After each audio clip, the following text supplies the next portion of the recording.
Ooh, that's dirty. That is dirty right there. The LA Kings yesterday put defenseman Tobias Bjornfot on waivers, and today it was announced that he has been claimed by the Vegas Golden Knights.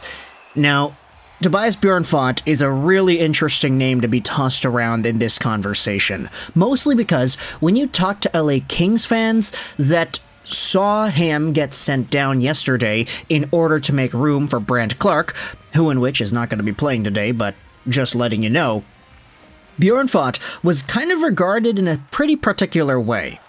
You see, for me here, as a Vancouver fan who doesn't really watch LA too much, but who kind of keeps up with a lot of the prospects, has them in the background once in a while, I was always a super big fan of Tobias Bjornfot, mostly because when he was drafted in the first round in 2019, 22nd overall as a regular-sized left-handed defenseman, he made history in actually being a part of the LA Kings the very next year. He played 3 games with LA, was one of the first players from this 2019 draft to play in the NHL right after, and he was taken outside the top 20. It's very rare to see a guy taken in this spot find himself in an NHL spot in any capacity just within the next year. Sure, he only played 3 games, but 3 games is better than no games. And Bjornfot in the SHL and the J20 Super Elite was a very calm, very poised, shutdown defenseman. I was a really big fan of his game. He didn't produce many points, but that's not really what you got Bjornfot for. This was a guy who, in his prime, he would be a minutes-eating, defensively-minded, super conservative guy that could just be a rock. You're not drafting Bjornfot because you want a 50 to 60 Miro Heiskanen, Quinn Hughes, Cale Makar type. You're drafting him because you want that shutdown man. Think, if you're talking about California teams, like Marc-Edouard Vlasic in his prime. Profiles like that. But Bjornfot, after making his debut with the Kings in 2019-20, spent a little bit more time bouncing around. In 2020-2021, he split the season between the SHL and the LA Kings, had 33 games played for his first full season with LA.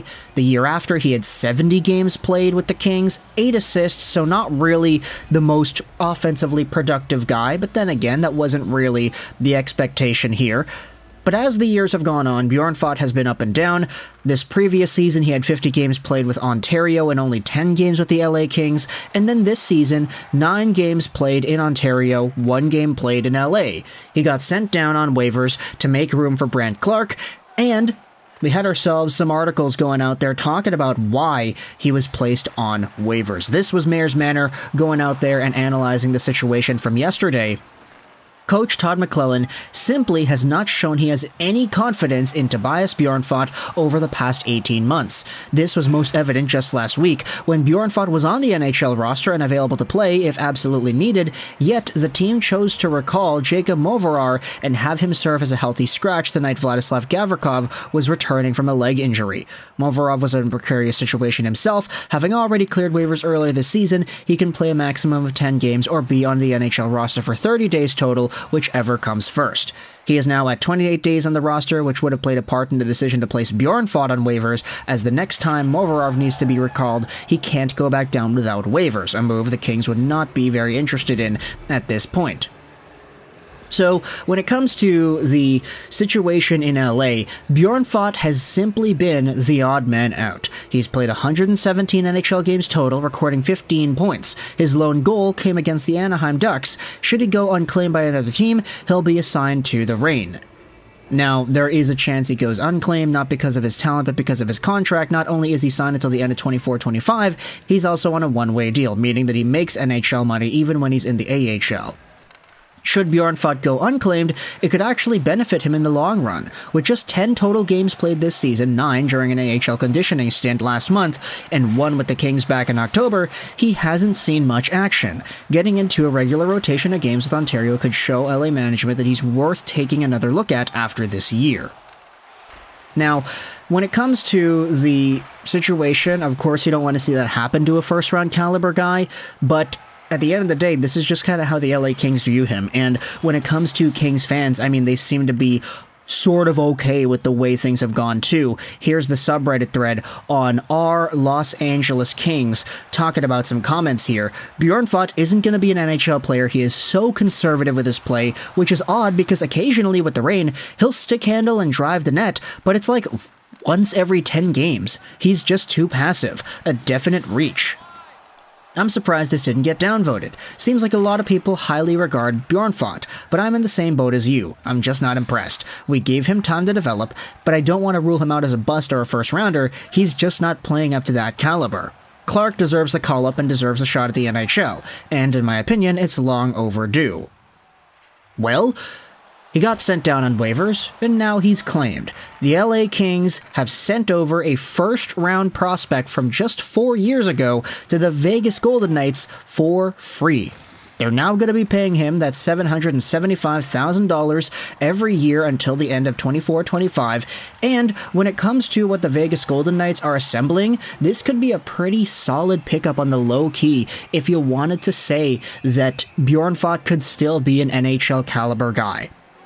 Vegas has some injuries this year. They had some stuff dealt with Brayden McNabb at the start of the season. He's fine now. Shea Theodore is still out. He's out for the long term. So if you wanted to talk about extra names to fill in spots in the Vegas lineup, then Bjornfot could be your guy. Also, there's the very peculiar situation of them playing pretty much in the same conference. And if you wanted to get that scouting report in there, I mean, what more than a divisional rival to go out there and assess a player whose entire career's worth of time has been played around that area?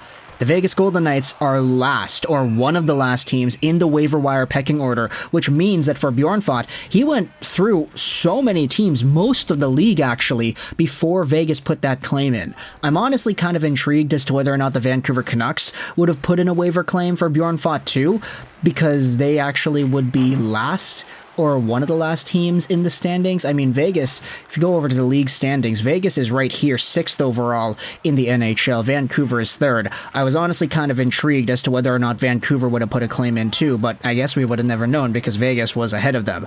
Either way, though, the Vegas Golden Knights, if you take a look at their roster and their defensemen, they've got a bunch of guys on the roster right now and a bunch of guys that are in the AHL too doing their thing. However, when it comes to this list, you do have an extra shutdown defenseman type profile that is present in Bjornfot now on this team. If the Vegas Golden Knights really saw value in just a really safe, really conservative, no risk attached kind of defenseman in Bjornfot, then hey, this is your guy. Also, there is pedigree of him being a first round pick just from 4 years ago, and he's only 22 years old, so there still is time for Bjornfot to grow, develop, and become much better than he is right now.